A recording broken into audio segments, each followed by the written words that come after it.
welcome to No Broken Legs.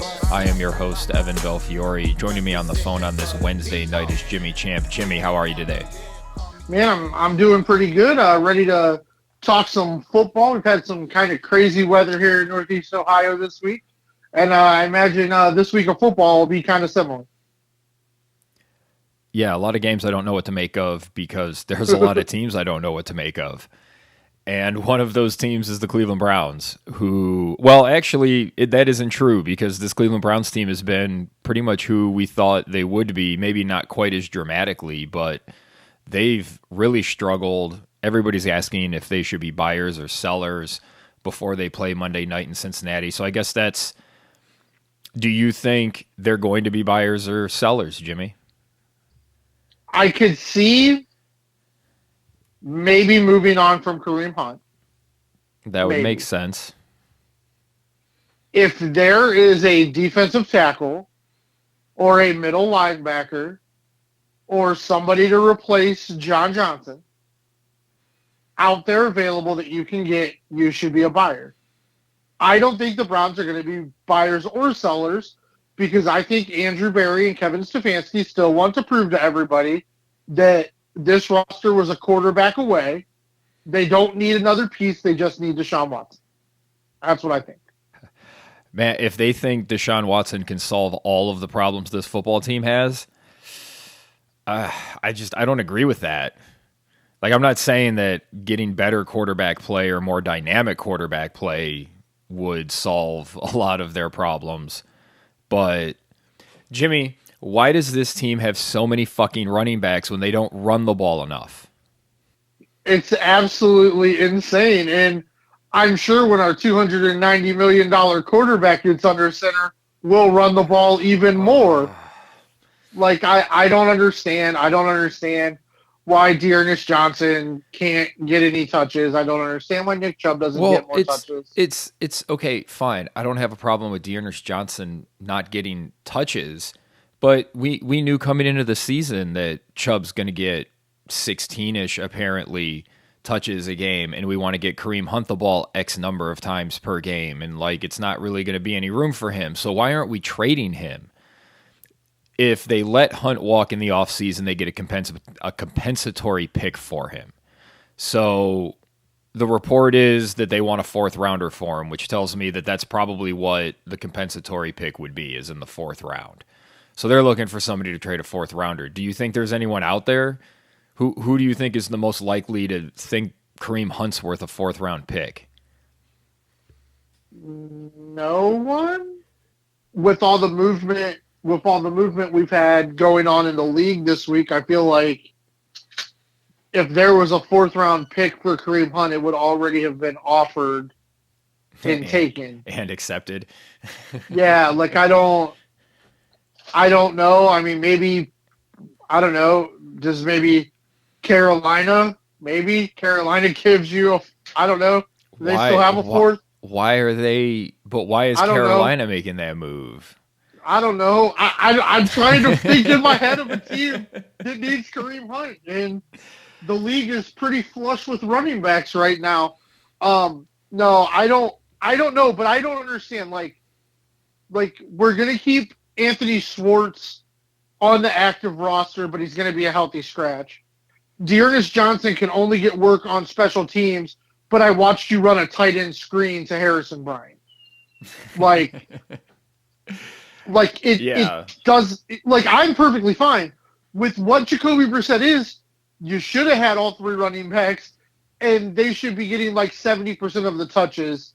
Couple deep shots to Njoku and Cooper, a couple slants over the middle, and then everything else should be running through those running backs. So I don't understand it. I don't know what direction the team is immediately headed in. I'm not sure. Like, if they wanted to be sellers and try to get back some draft picks, I would understand that, because you're not going to the playoffs this year.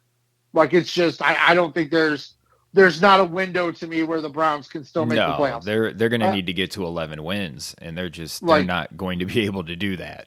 Yeah, like it's. I mean, I'm sure they're not mathematically eliminated yet, of course, But Yeah, I just no, but it's I, just when you look at the schedule that's upcoming, they're already 2-5. Like yeah, but I they're not mean going to with go. What would that be? 9-4, yeah, but I mean or not with even. Phillips's yeah with Phillips's injury, with Njoku's injury, I would understand if they had pieces they were okay getting rid of. I can understand being sellers to try to recoup some draft picks. I get that. I would want them to be buyers with whatever they can do to get a defensive tackle or a middle linebacker. Like it was like, Yeah. hey, Well, we talked about that before the season. We talked about how they really just sort of put a lot of faith in mid to late round draft picks to perform as starters in the NFL, and it's not working. it has not worked. No like sir. like at all. And Jadeveon Clowney has missed a bunch of time because he's Jadeveon Clowney. Is he somebody that would have interest with other teams? I don't think so. I mean, even like Kansas City has to be looking back at that Buffalo game and going, man, if we just had one more Yeah, pass rusher. yeah, but I mean, I have to figure. I mean, we know there were some pass rushers on the market who have moved this week. You would have to think Kansas City was there. I don't know. Do you maybe? I mean, we know the Rams don't like draft picks anyway. Do you maybe offer something on your offensive line to the Rams? The Browns believe they have good depth at offensive line. I'm a little bit more skeptical of that. But maybe you reach out to the Rams. Maybe you try to maybe you try Conklin. to maybe Conklin. We know they've the Rams are having issues with Cam Akers. Oh, that's They're what this not team's going to trade for another running back. maybe Conklin and Hunt for a third and fourth. I don't know. Like uh, and it still comes back to, and also I think it comes down to, and I hate to talk about it again, but we believe there were probably other teams in the Deshaun Watson market. I don't think either of us necessarily believe any other teams were going to give Deshaun Watson that much guaranteed money, especially the way the contract was structured. well, we know they weren't because if they would have, then he would have already signed there. He didn't. He got more money from Did Cleveland. so does it come down to, did the Deshaun Watson signing, did that sour the taste of other NFL teams who still have quarterbacks to sign, and you just gave Deshaun Watson all this money to where maybe when Andrew Berry calls, nobody picks up the phone? I mean, that's possible. Nobody's when have any of these teams in the best of times wanted to do the Browns any favors? It's true. It's true. Because I just feel like if you're a team who feels like you're a running back away, just I feel like we should just stop there because that sentence makes no sense. Like no team is a running back away. Like that's just like I don't even know. even Buffalo, like what's the point of them getting a running back like Kareem Hunt? Like he's gonna maybe touch the ball half a dozen times a game, and the rest of the time is gonna be Josh Allen chucking it around or running it himself. Yeah, yeah. I mean, that just seems to be the talking point that Kareem Hunt is this bargaining chip, and in my mind, I can't see a team going. Yeah, We'd and be plus better he's going to with be a free agent, so right, you like have for to a work team. out whatever you're going to do there Yeah, when running backs appear to just fall out of trees. yeah. Well, so I don't know. Like, it'll be very interesting. Like, this is another. We've been critical of Andrew Berry. We've also been complimentary of Andrew Berry. We do think he's done some smart things. There's some decisions he's made that we don't think were the right moves. I'm curious to see how Andrew Berry attacks this situation because it'll let the fans and the organization and the players know what the organization thinks, what the front office thinks is a good season for the team with the way these first 7 games have gone. Like, is just getting back to 500 with the roster you have, is that acceptable? Getting near that 500 mark, do Yeah, you for the believe you can season. do that? And that's fine. We thought we'd get a little bit better play out of Brissett. We thought Kevin Stefanski would do a little bit better job We thought the defense would be a little bit better. We didn't expect to have the worst special teams unit on planet Earth and every other planet in existence. So if we can get close to 500, and we will just attack next season with Super Bowl aspirations. I think that's probably where the team is headed.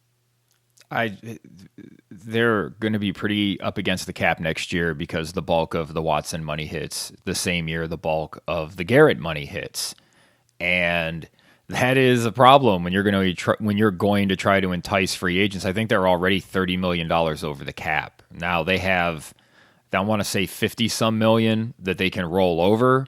So the math washes out to they'll have 15 to $20 million to spend depending on what shenanigans they pull. You got to sign your draft picks, of which they don't have many now because they traded so many picks. I don't know how they retool this roster because, look, man, I thought JOK was really good last year, and he's not really shown much improvement, and he looks lost a lot. Delpit, he looked like we're just not seeing the growth that we would hope to see from a player. He's getting lost pretty frequently. He and Johnson do not seem to be on the same page. And Johnson is a guy that I thought that was a good signing. I guess it's kind of worked out because they've been good at times, but he's really underperformed from where I think both of us think he should be. And those are all integral parts of the defense, along with linebacker and interior of the defensive line that they need to improve on. I don't know where they're finding those guys. I just the offense is top 10 with Brissett. Okay, you're going to score X number of points more. Like that doesn't solve your defensive problems.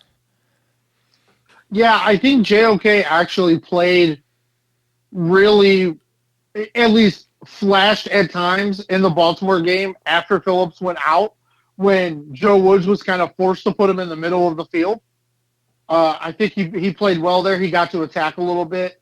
But I agree with you. The secondary is a problem, and I think it starts with John Johnson, myself personally. He's the most veteran player back there. He does not hustle. He looks like he's just missing assignments. But we've kind of seen plays where all those supposed superstars in the secondary have missed plays. Taki, God love him. He tries his hardest. But he's just not good. He's just not good enough. And it's like we drafted more defensive ends who actually played well in the game against Baltimore, but it doesn't help the interior of the defense, which is where the problem is. And I think, statistics, analytics, we feel they matter. We know they matter. But a top 10 offense that's 2-5 is a problem. Because that means you're scoring when it doesn't matter. And that's what this team has done. Once again, we had another week where, the scripted plays actually looked really good for a change. Because we always think a lot of times the fancy scripted plays look like doo-doo. But the scripted plays actually looked really good.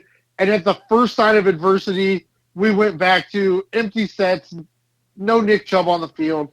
It's mind-boggling. And I don't know how it gets fixed.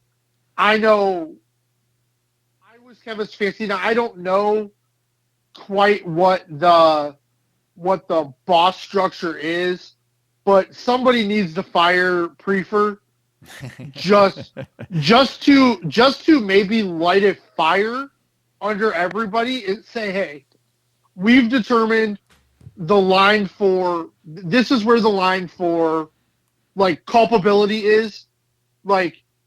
Prefer's unit is they can't defend kicks, punts. They can't catch the ball. They don't seem to understand that you get the ball at the 25-yard line, which if every team seems to do this, or at least a lot of teams seem to do this. I don't know why they run so many kicks out. It's so obvious you're not going to get back to the 20, let alone the 25. Yeah. It just Cade York is supposed to have this absolute, this rocket launcher of a leg, but then you want to move the place kicker up a half yard or a yard, whatever it was, and gave the defensive line a chance to get a finger on that ball. I don't but I think that would be a good sign to be like, we're deciding, do the players need to perform? Yes.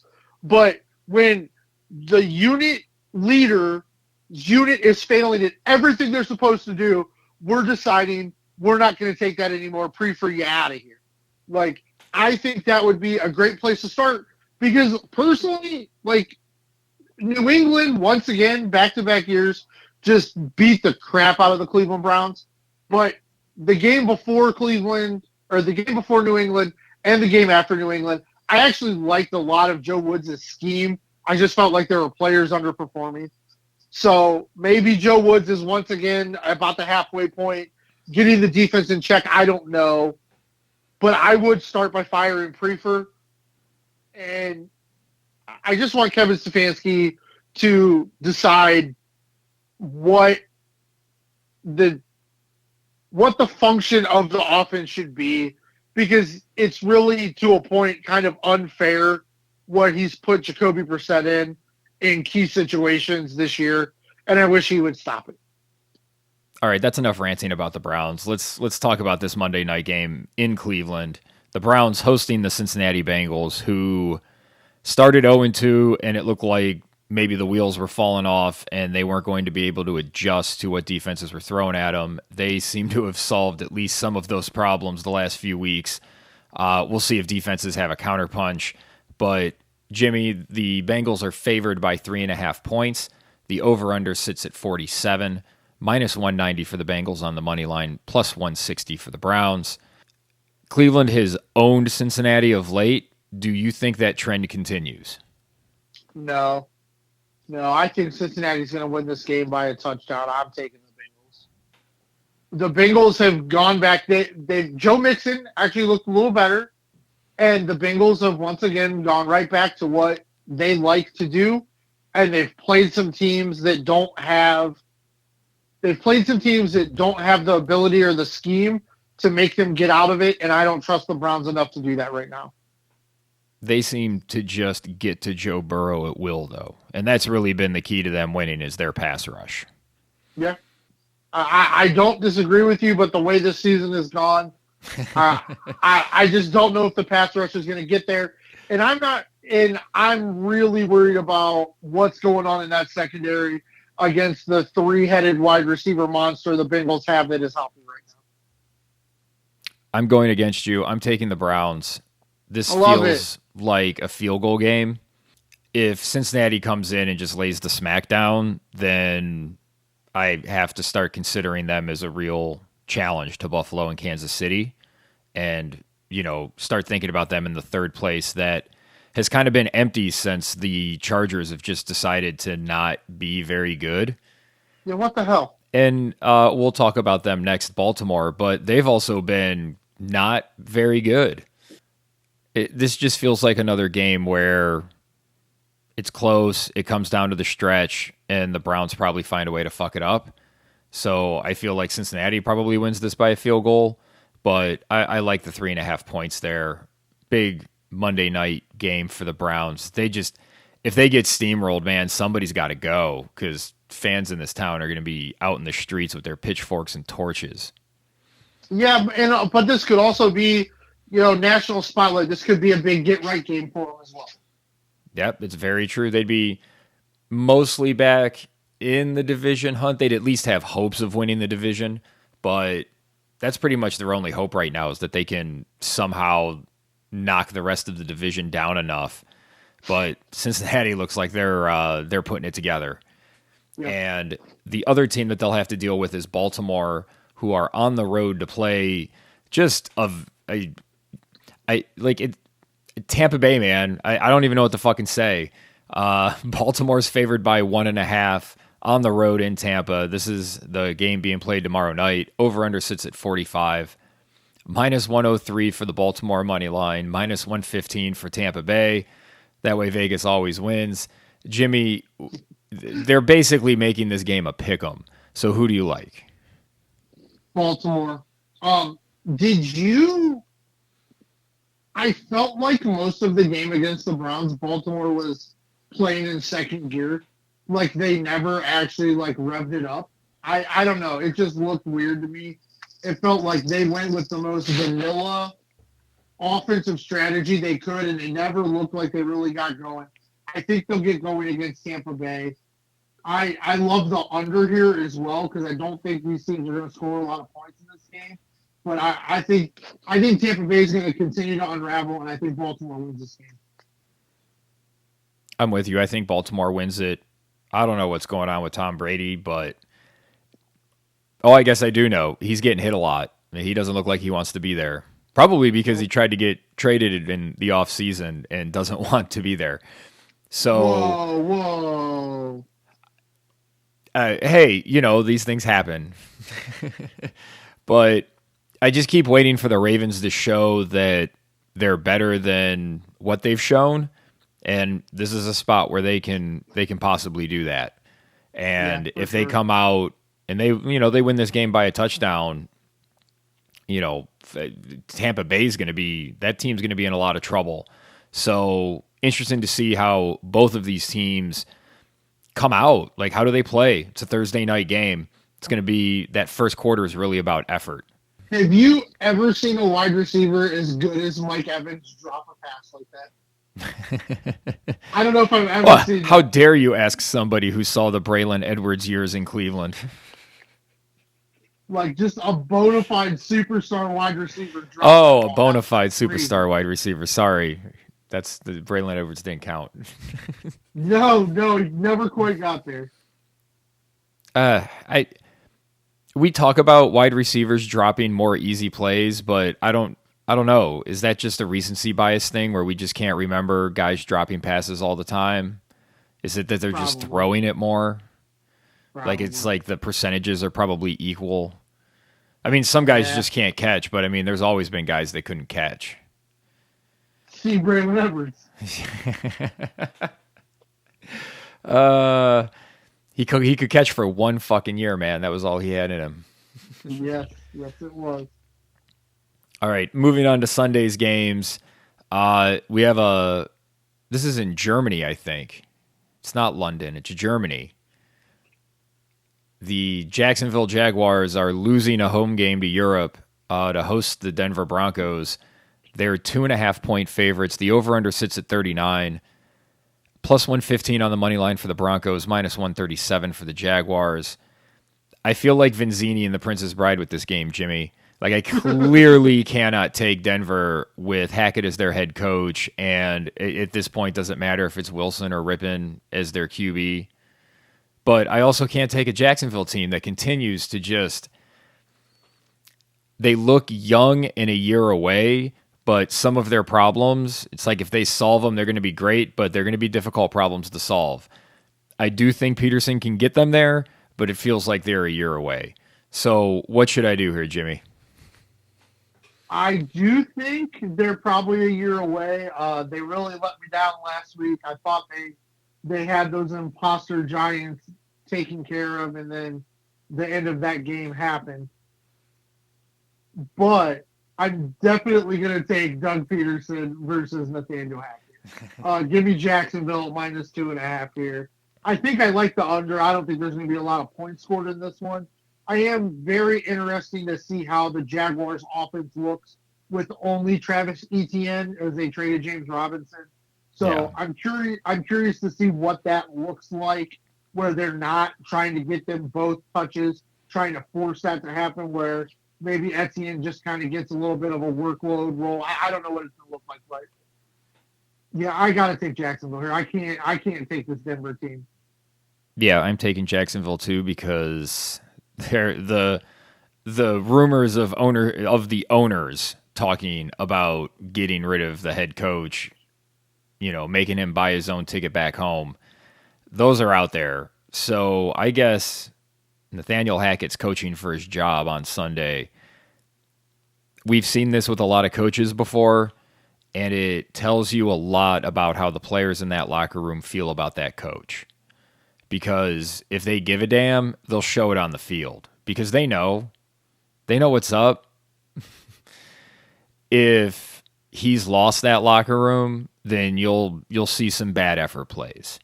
Yeah, I mean, the rumor is that... And I think he lost that room. Yeah, the rumors are he lost most of the room in game one when he tried the 64-yard field goal. So Yeah, instead of putting the ball in the hands of a quarterback they just paid $250 million to. exactly. Jesus, just these coaches, man. I mentioned it a few weeks ago, but like none of these guys have a feel for the game. Like how can you be around a sport for so long and have absolutely no idea about how to make just flow of the game decisions? Like it's just it's embarrassing. Our next game is just a strange line. The Atlanta Falcons are 4.5 point favorites. I'll just repeat that. The Atlanta Falcons are 4.5 point favorites. They are at home. They're hosting the Carolina Panthers, who PJ Walker was mostly fine against Tampa Bay last week. The over under sits at 41, minus 215 for the Falcons on the money line, plus 180 for Carolina. Jimmy, I'm taking Carolina after Atlanta covered all those weeks. They finally didn't cover last week. I think teams are starting to figure out their gimmicky offense, and it just feels like beating anybody by 4.5 points is too much faith to put in the Falcons. Yeah, I think Carolina's defense is still really good. And I agree with you. I think maybe the gimmicks are starting to wear out. Thank goodness maybe Arthur Smith can get fired at the end of the season as well. So I will take Carolina at plus 4.5, and I actually like that money line at plus 180 as well. The Carolina Panthers looked good through like 5 weeks last year. Like I just keep reminding myself, one of these teams that's been sort of like surprising is gonna just fall apart. And I still want to believe that Atlanta's going to be that team. Yeah, that's fair. Next up, we have the Dallas Cowboys. The 5-2 Dallas Cowboys are hosting the Chicago Bears. They are 9.5 point favorites. Over under sits at 42.5, minus 400 for the Cowboys, plus 340 for the Bears. Chicago had a surprising win last week when they were a big underdog against the New England Patriots. Jimmy, can they pull off another upset? I mean, even if they keep this game close, it would be considered a win. Yeah, plus 340 is so juicy for a team that just beat a team that looked like they had turned it around. But I'm definitely taking Chicago at plus 9.5. I don't trust Dallas's offense enough to beat anybody by that many points. So I'm definitely taking Chicago with the points here for sure. Yeah, I like Chicago with the points. I do like this obvious 3-team tease, Jimmy, with Dallas to win, with Philly and Buffalo. They're the 3 big favorites this week. Wow, you think all 3 of them? No upset alerts there? I mean, they just got to win. They don't got to cover. They just got to win. Oh, okay. I mean, usually those obvious 3-team teasers fail, like one of the teams shits the bed. And I guess if you were going to rank the possibility of these teams shitting the bed, how would you order Dallas, Philadelphia, and Buffalo? I would say Dallas most likely, and then Buffalo second most likely, because Josh Allen sometimes just plays bad in games they should win easily, and then Philly third. All right, that makes me feel better because I really think I think Dallas wins this game. They're not beating Chicago by 9.5. Maybe they get a defensive touchdown and they do, but Justin Fields making some things happen, and he needs some help, man. Yeah. Up next, we have the Miami Dolphins. They are 3.5 point road favorites in Detroit, taking on the Lions. The over-under sits at 51.5, minus 180 on the Dolphins, plus 155 on Detroit. Miami's mostly good with Tua, Jimmy, and Detroit doesn't seem to be able to hold up. Miami's been very good when Tua's played. 3.5 actually seems a little light here, Jimmy. I'm a little confused by this line.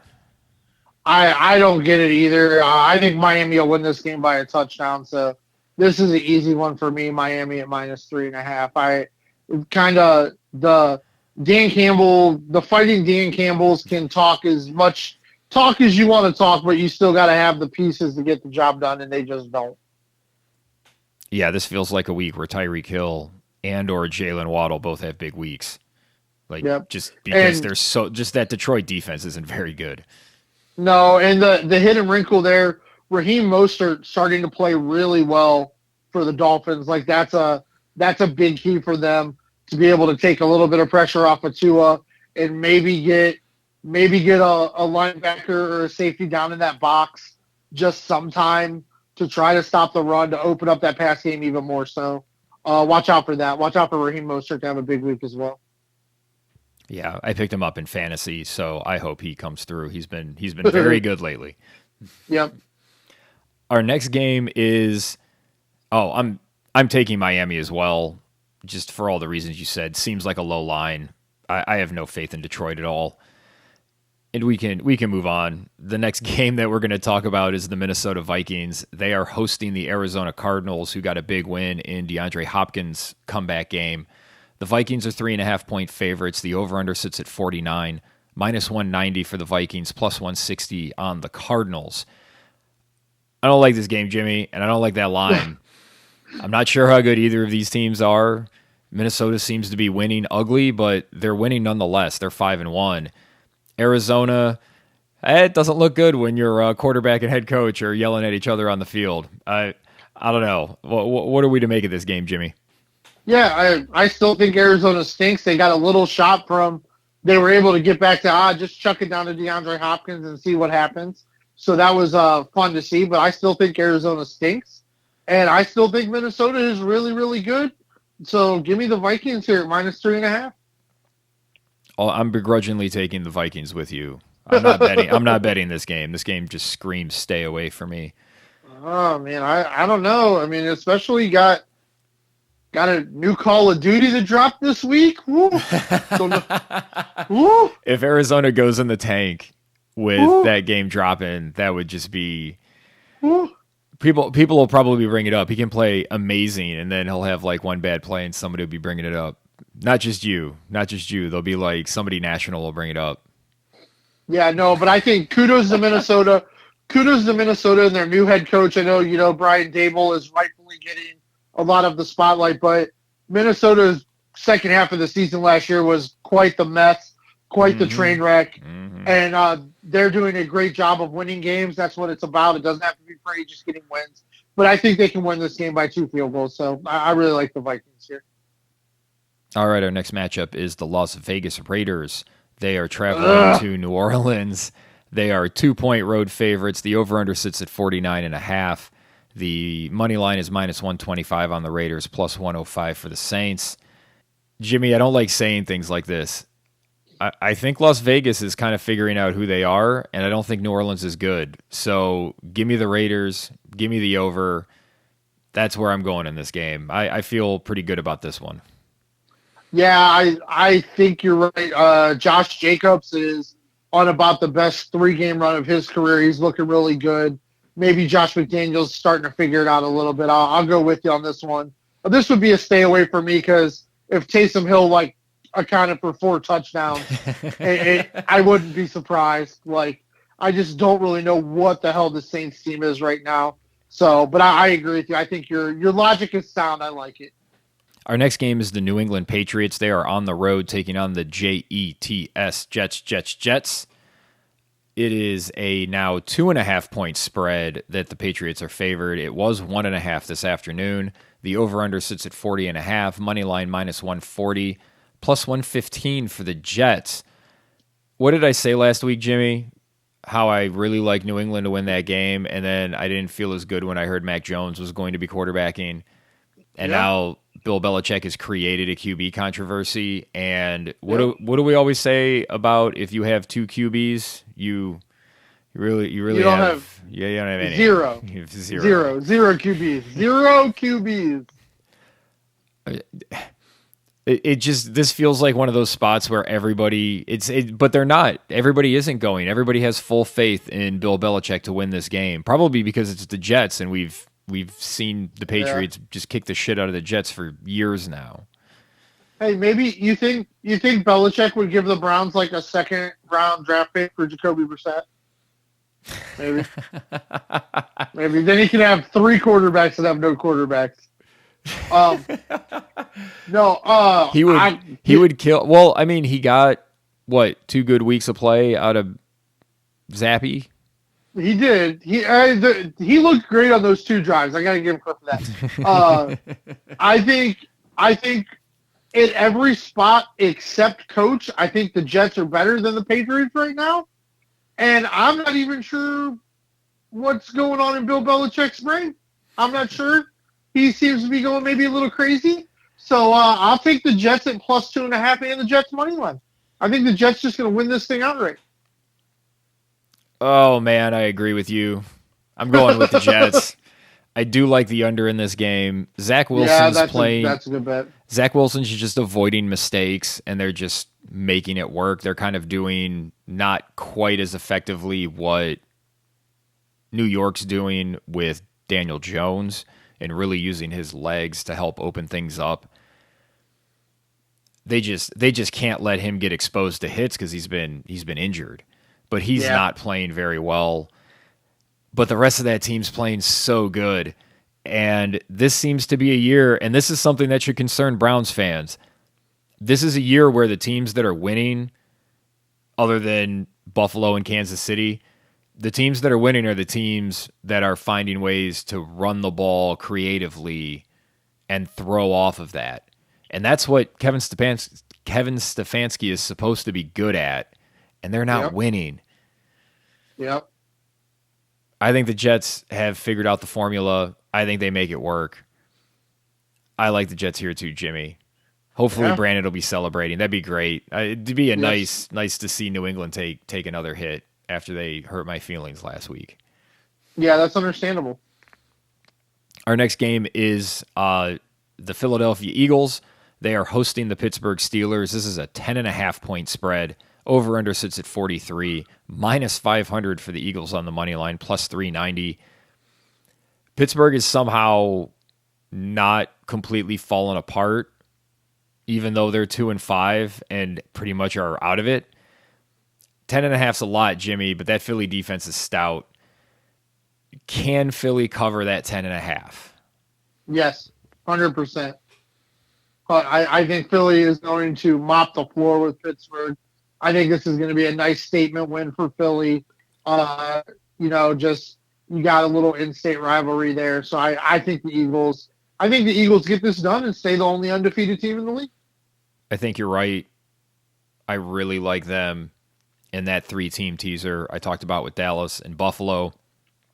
I also like a 7-point tease with those 3 teams, although that's maybe gambling a little more than some people are comfortable. The odds might not be good enough, but that knocks all those lines down to 3.5, 2.5 for the Dallas game. Yeah. I like Philadelphia because not only I think Philadelphia is 10.5 points better than Pittsburgh, but Philadelphia is also coming off their bye. They should look a little rested, and if they just have a little more speed from a few of those guys on offense with those rested legs, like this game's going to be ugly. Yeah, I completely agree. Next up, we have the Tennessee Titans. They are traveling on the road to take on the Houston Texans. They are 2-point favorites after their big win against Indianapolis. The over-under sits at 40.5. The minus 130 is the money line for Tennessee, plus 110 for the Houston Texans. Is Tennessee finding their groove, Jimmy? Oh, yeah, their offense, they're starting to remember what they can do to win games. Are they going to go to the Super Bowl? No, but can they stack a bunch of wins in the regular season? Yes. I think they'll win this game at least by a field goal, so I'm not scared of the -2, so I'll take the Titans here. Yeah, I felt like this line was a little low.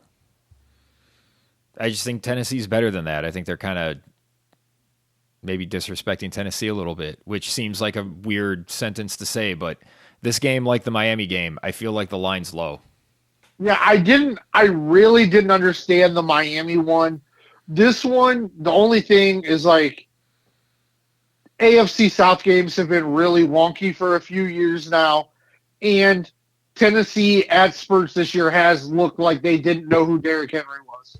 And the offense has looked really bad when they've done that. So that might be part of the line because who knows when they're going to be like, it's the Tannehill package this time.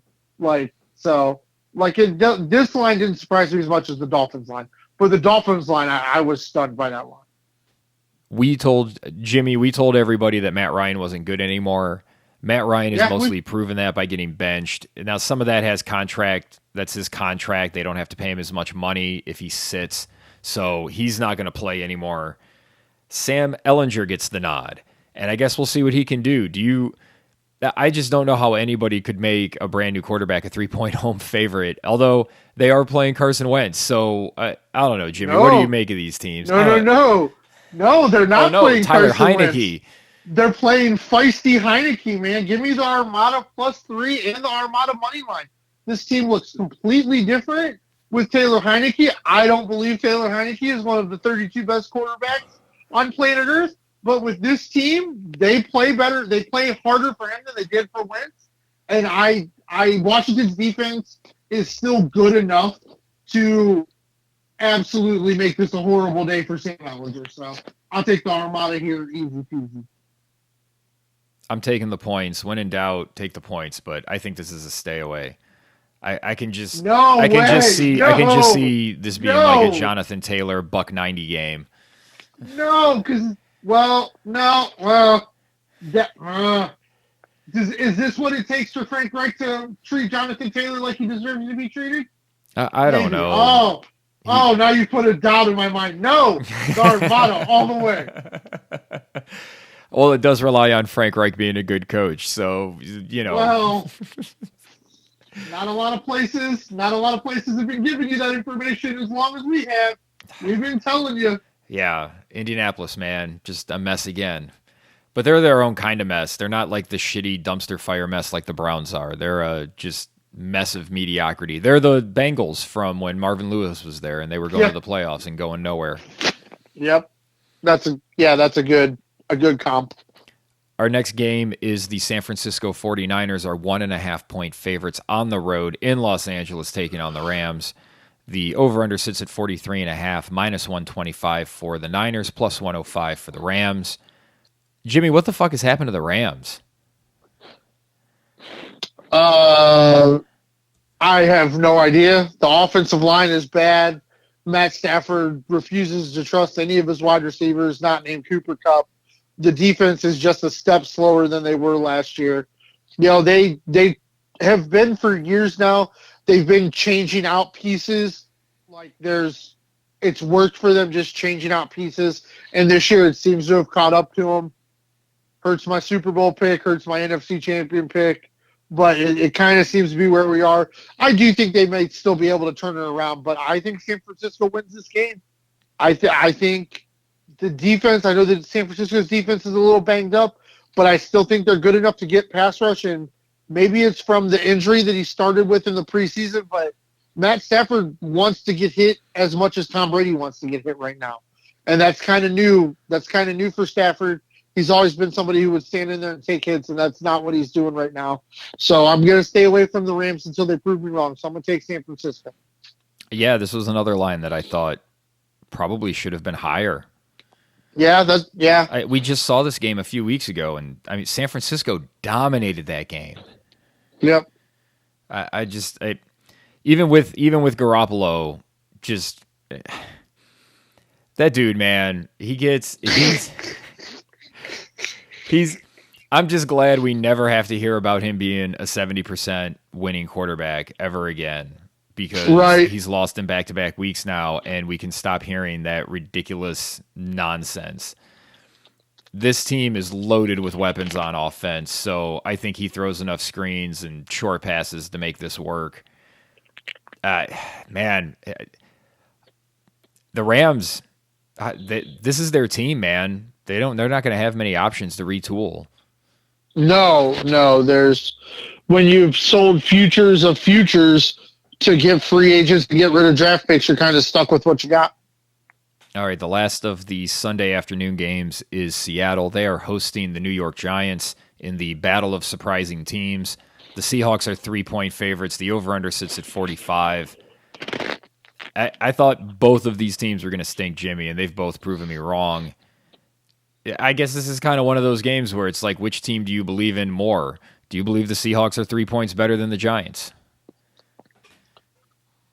No, no. This is a total stay away for me because I have no feel for either of these teams, and not just winning games like on their spreads. Like it's been, these two teams have caused me a Been lot of ugly. pain. They've caused me a lot of pain this year, but I'll take the Giants with the 3. If you believe in the Giants, you gotta. I mean, if you believe the Giants are as good as their record, then it's kind of stealing $135 on the money line. So, but I don't know what to believe of either of these teams.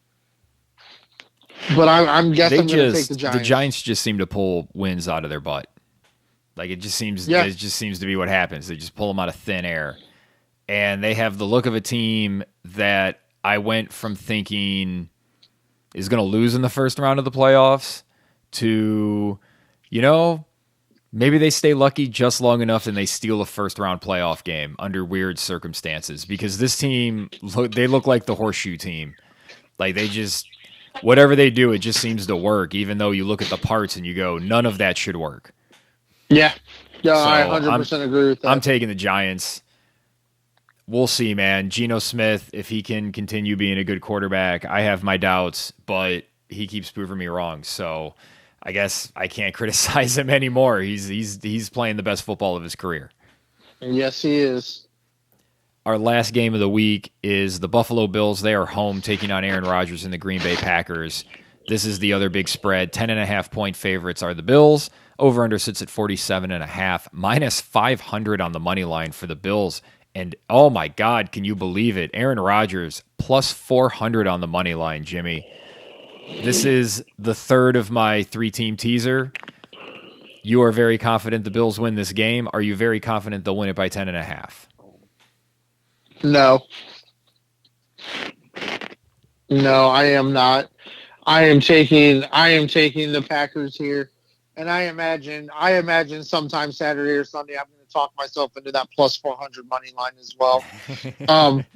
I don't believe Aaron Rodgers is as far over the cliff edge as Tom Brady is. I believe he's still got some marquee games in him, and I think this is going to be one. I think this is going to be a great football game. I think this has got to be a great game for Green Bay. They can't get blown out here by Buffalo for all kinds of reasons.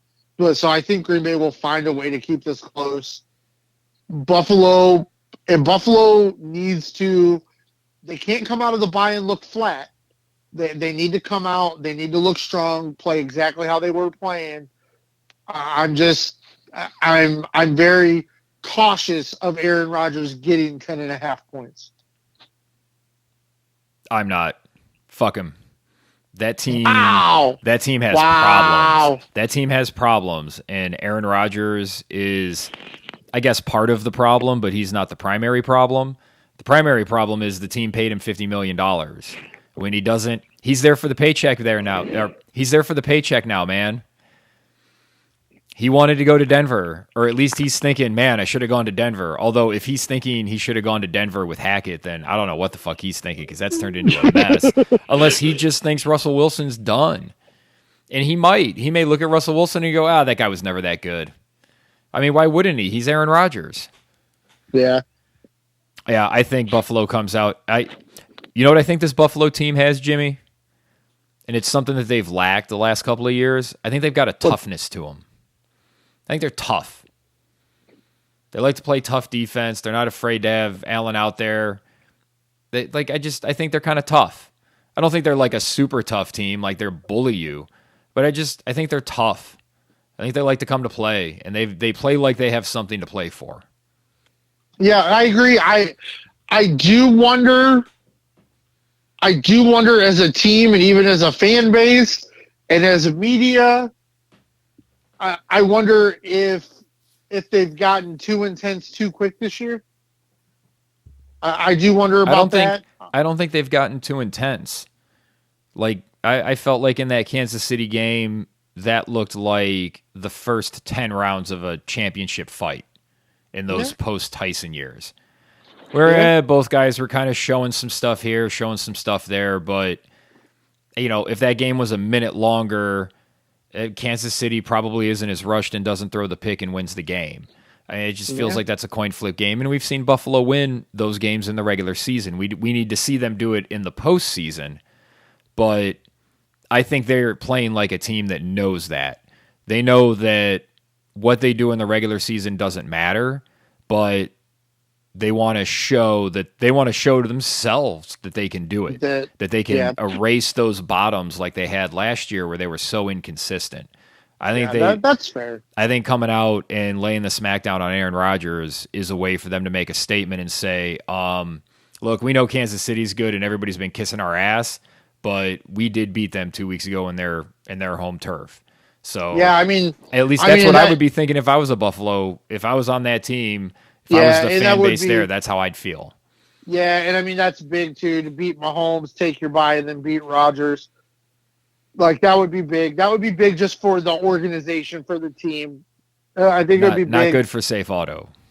Not good for Safe Auto, but man, prime time Aaron Rodgers sometimes is just more than anybody can handle. I don't know. I know it's scary being on that side of a Rodgers bet because I'm so confident that I think this Green Bay team, I don't think they're good. Their defense isn't as good as we thought it would be. That offense, man, it just doesn't work without Devontae Adams. We don't have any evidence that offense can work without Devontae Adams. It's just every week it's the same stuff. Rodgers doesn't trust these guys, and their offense doesn't seem to go anywhere. They're splitting. A.J. Dillon is still getting a ton of carries, even though he's not as good as Aaron Jones. Yeah. Like they sort of have their little two-headed monster that's, I guess, better than Hunt and Chubb, even though I think Chubb's better than the other two, than all three. But it's another one where that top guy needs to be getting more carries. And it shouldn't be this difficult to get the ball in your best offensive player's hands. Like, it just shouldn't be that difficult. I agree, but I do think Aaron Rodgers, if they could beat Buffalo, the NFC is such a mess. Like, this would be, like, for the Packers to get their season back right and Aaron Rodgers to get back in the right direction, this would be such a huge marquee game. Like, I cannot wait for this game. Like, I think it's going to be an incredible something. Like it's like, I don't know. There's going to be drama. I don't know which way the pendulum's going to swing, but man, it's going to go. Like, I really, like, I think there are 4 or 5 games this week that I think are going to have serious playoff implications and in some instances determine seasons, careers, and legacies. And I'm very interested in a lot of the games this week. I really can't wait for this slate to start. 10 of the 16 NFC teams are below 500. Yeah. Including the entirety of the NFC South, all of the NFC North except for the Vikings. The Rams are sitting at 3-3.